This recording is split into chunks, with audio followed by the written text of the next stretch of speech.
I represent the entire marketing department for two startup brands who have very, very ambitious, aspirations. Have you got any advice for how I can work this thing?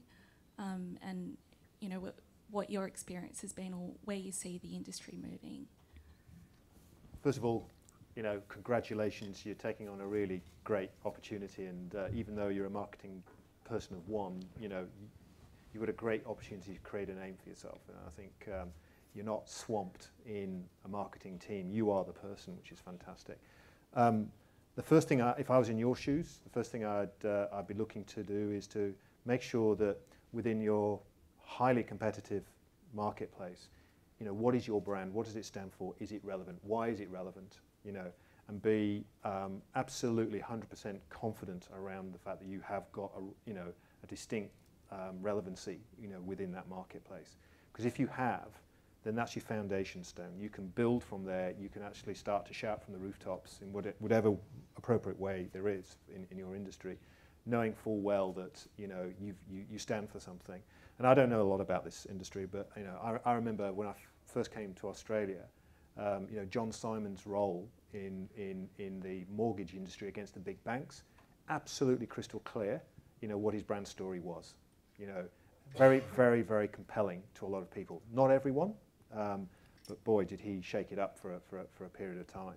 So, be sure of what that is, and then I think that's certainly a first base to go from.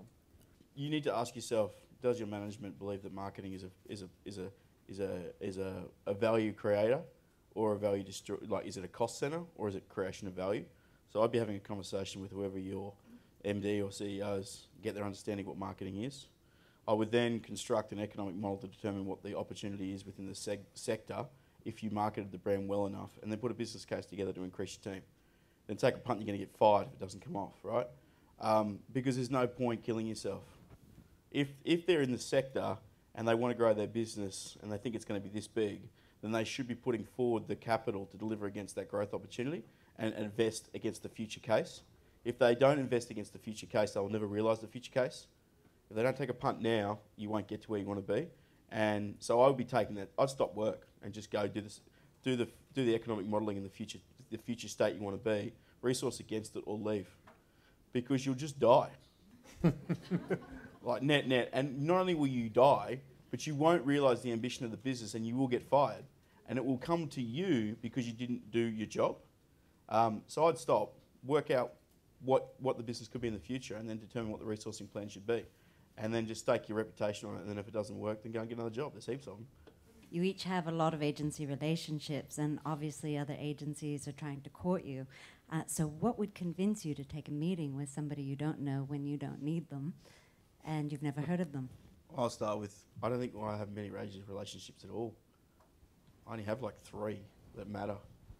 And I think anyone that holds more than 3 or 4 relationships with agencies doesn't have a strong relationship with any of them. So this kind of lots of fragmentation of agencies trying to intertwine into senior marketing people, it doesn't work. You have strategic consult agencies, you have great advertising agencies, you have media agencies.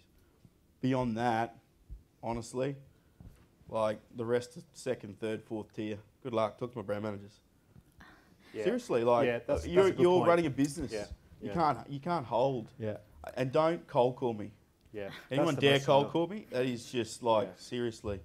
It's an insult that you would attempt to cold call. I'd far rather, good point, I'd far rather one of my brand managers or my media manager come up to me and say, you know what, I found something really interesting. You should look at this.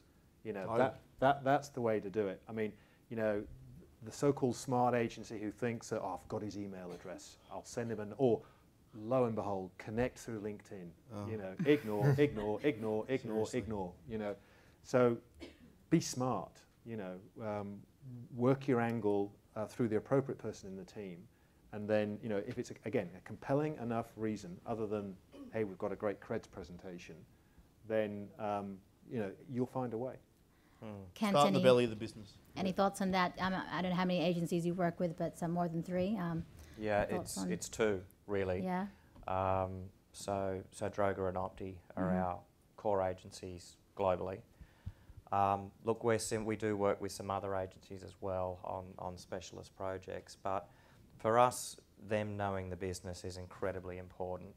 I've been in roles where I've had to reiterate the brief 7 times, say it again, and clearly they've just come from a meeting, with Kellogg's or another brand, and they're in that headspace, and then they're trying to get their head around airline, and it's challenging. So they don't just have to know that we're trying to sell 50,000 seats a day. They have to know the routes that aren't working, the cabins that aren't full, the aircraft that are doing well, which segments within the aircraft. Is it out of Paris or out of London? They have to know that depth of information, and to get to that point, they have to be incredibly close to the business. I mean, brand strategies take years and years often to develop and then to build. I think a lot of folks from outside the industry think you'd just come up with it in a few days, but as we all know, there's a lot of research, a lot of data, and learning and development. Look, I struggle with agencies doing the cold call as well. I think if there's a unique skill that they bring, then potentially we'd be interested. Hey, I specialise in ethnic marketing. We know that there's a lot of people travelling back and forth to Hong Kong. Can I meet with you? I might go, okay, there could be something in that. But if it's an agency that's similar to what we've already got, then I would say no. Michael, any thoughts on how an agency could approach you? Well, probably just in terms of philosophy, it's pretty much building on what the guys said. I mean, I treat our agency relationships like an employee relationship. I mean, it's a partnership. They're part of the team. It's critical. I mean, we've got MLA, BMF is our main agency relationship. They've been with MLA for 15 years. So why would I want to, piss them off? But basically, so the only opportunity there is if I've got a problem that needs to be solved. If there's if you can find out a problem that needs to be solved and you can solve it, then I might listen to you.